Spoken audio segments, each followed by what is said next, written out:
tem um tipo de político que vive de bravata. Vive de bravata. Então, o presidente Trump, ele fez a campanha dele assim. Ele agora tomou posse e já anunciou, sabe, ocupar a Groenlândia. Já anunciou anexar o Canadá. Já anunciou mudar o nome do Golfo do México para o Golfo da América. Já anunciou reocupar o Canal do Panamá. Ou seja, sinceramente, sabe, sinceramente, nenhum país, por mais importante que seja, pode brigar com todo mundo todo tempo. Pode brigar. Ele tem que saber o seguinte, os BRICS significa praticamente metade da população mundial. Significa quase metade do comércio exterior desse mundo. E nós temos o direito de discutir, sabe, da criação de uma forma de comercialização que a gente não dependa só do dólar. Não foi o mundo que decidiu, não foi a hora que o dólar seria a moeda. Foi os Estados Unidos. Então é importante que a gente não tenha preocupação com a bravata do Trump, que a gente discuta o que é importante para nós. O que é importante para o mundo. Sabe? Não é o mundo que precisa dos Estados Unidos. Os Estados Unidos também precisa do mundo. Os Estados Unidos precisam conviver harmonicamente com o Brasil, com o México, com a China, sabe? Precisa viver. Ninguém pode viver de bravata a vida inteira. Ninguém pode viver ameaçando todo mundo a vida inteira. Faz uma bravata hoje, amanhã conversa com o México. Faz uma bravata amanhã, depois conversa com o Canadá. Faz uma bravata com a Venezuela e vai conversar com a Venezuela. Mas o mundo não precisa só dos Estados Unidos. Presidente, numa eventual taxação do governo americano a produtos brasileiros por causa de uma discordância da forma de negociação, o Brasil também estaria disposto, como resposta, a taxar produtos americanos? É lógico.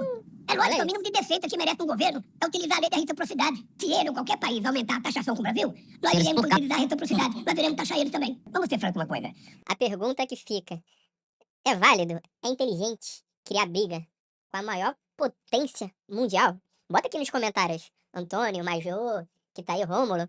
Bota aqui o que vocês acham. É inteligente o Brasil criar uma briga de tarifa com a maior potência do mundo? Os Estados Unidos participou do incentivo a tudo que Israel fez na faixa de Gaza. Então não tem sentido o presidente dos Estados Unidos se reunir com o presidente dos Estados Unidos, de Israel, o Netanyahu, e dizer, olha, nós vamos ocupar Gaza, e vamos recuperar Gaza, e vamos morar em Gaza, e os palestinos vão para onde? Aonde que eles vão viver? Qual o país deles? Olha, então é uma coisa praticamente incompreensível por qualquer ser humano. Eu acho que as pessoas precisam parar de falar aquilo que lhe vem na cabeça e começar a falar aquilo que é razoável para que a gente possa consolidar o processo de respeitabilidade no mundo, o processo democrático no mundo, o processo de que cada um manda no seu país, cada um governa no seu país e vamos deixar os outros países em paz. O que aconteceu em Gaza foi um genocídio e eu, sinceramente, não sei se os Estados Unidos, que faz parte de tudo isso, seria, sabe, o país para tentar cuidar de Gaza. Tô falando no microfone aberto, tá, obrigada. Quem tem que cuidar de Gaza são os palestinos. O que eles precisam é ter uma reparação de tudo aquilo que foi destruído para que eles possam reconstruir, sabe, as suas casas, os seus hospitais, as suas escolas e viver dignamente, com respeito. É por isso que nós defendemos a criação do Estado palestino e lógico. Você apoia o estabelecer Hamas? uma política de convivência harmônica, porque é disso que o mundo precisa. O mundo não precisa de arrogância, o mundo não precisa de frase de efeito. O mundo... Chega. Tá bom pra você não. É lógico que ele vai falar que a Palestina precisa governar Gaza. Mas quem governa mesmo a Palestina é o Hamas. E ele andou falando que também apoia o Hamas. Então, pelo amor de Deus, né, Lula? Pelo amor de Deus, o Trump já falou que os Estados Unidos vão assumir Gaza. Só para vocês terem uma ideia. Ó, vou colocar aqui agora. O Trump já falou que os Estados Unidos vão assumir Gaza. Vamos ver aqui. Neste vídeo falaremos sobre uma proposta avançada pelo presidente Donald Trump, que disse querer tomar conta da faixa de Gaza, não descartando, inclusive, o envio de soldados americanos para aquela região.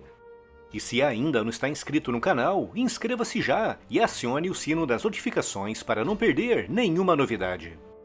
Antes de entrarmos nos detalhes da proposta de Trump, precisamos compreender a importância da faixa de Gaza dentro da geopolítica do Oriente Médio. A região tem sido um epicentro de conflitos por décadas. Originalmente parte do mandato britânico da Palestina, Gaza foi ocupada pelo Egito após a Guerra de 1948, quando Israel declarou a sua independência. Em 1967, durante a Guerra dos Seis Dias, Israel capturou Gaza e manteve o seu controle até 2005, quando se retirou unilateralmente, deixando a administração da região para a Autoridade Palestina. Mas apenas 2 anos depois, uma guerra civil entre a Fatah, o principal partido político da Autoridade Palestina, funcionou e que os habitantes dali só querem voltar porque não têm alternativas. Essa declaração levanta questões fundamentais, com a principal sendo: para onde essas pessoas iriam? Quem garantiria os seus direitos e, acima de tudo, essa proposta é viável do ponto de vista humanitário e jurídico?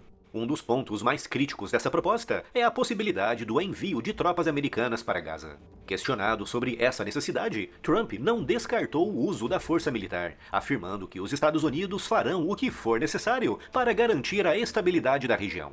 Essa afirmação é paradoxal, considerando que Trump sempre criticou o envolvimento prolongado dos Estados Unidos em conflitos no Oriente Médio. É preciso lembrar que durante a sua campanha eleitoral, Trump disse que buscaria retirar tropas de regiões como a Síria, argumentando que os recursos americanos deveriam ser gastos em casa. Mas agora, ele propõe exatamente o oposto, uma ocupação militar em um território altamente volátil, onde insurgências e grupos extremistas poderiam transformar qualquer missão em um pesadelo logístico e estratégico sem fim à vista. Além disso, a ocupação de Gaza por forças americanas levantaria uma série de questões legais. Sob que autoridade os Estados Unidos poderiam justificar essa ação?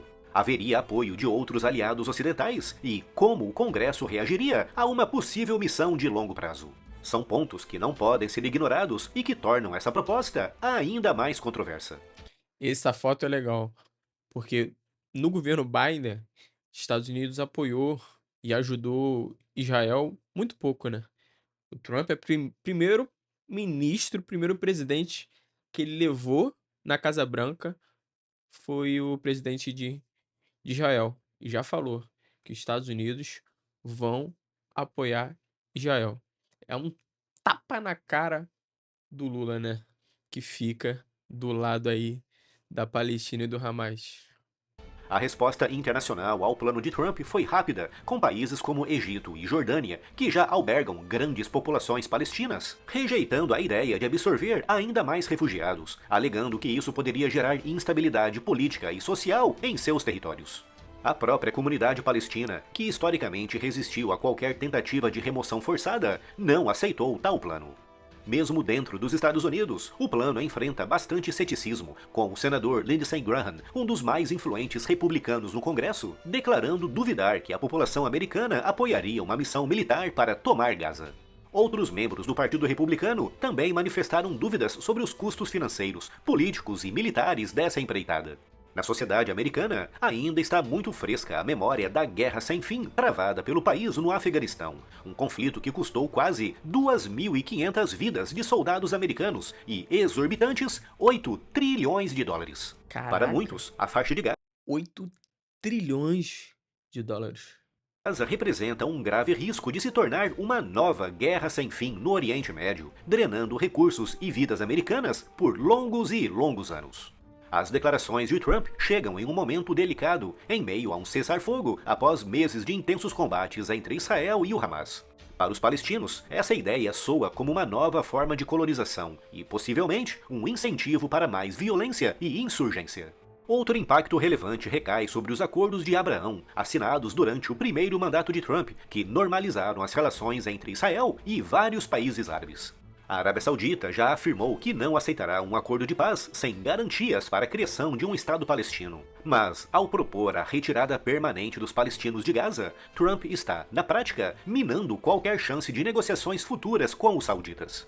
Outro aspecto interessante é a relação entre Trump e Netanyahu, e embora sejam grandes aliados políticos, essa parceria já teve momentos de grande tensão.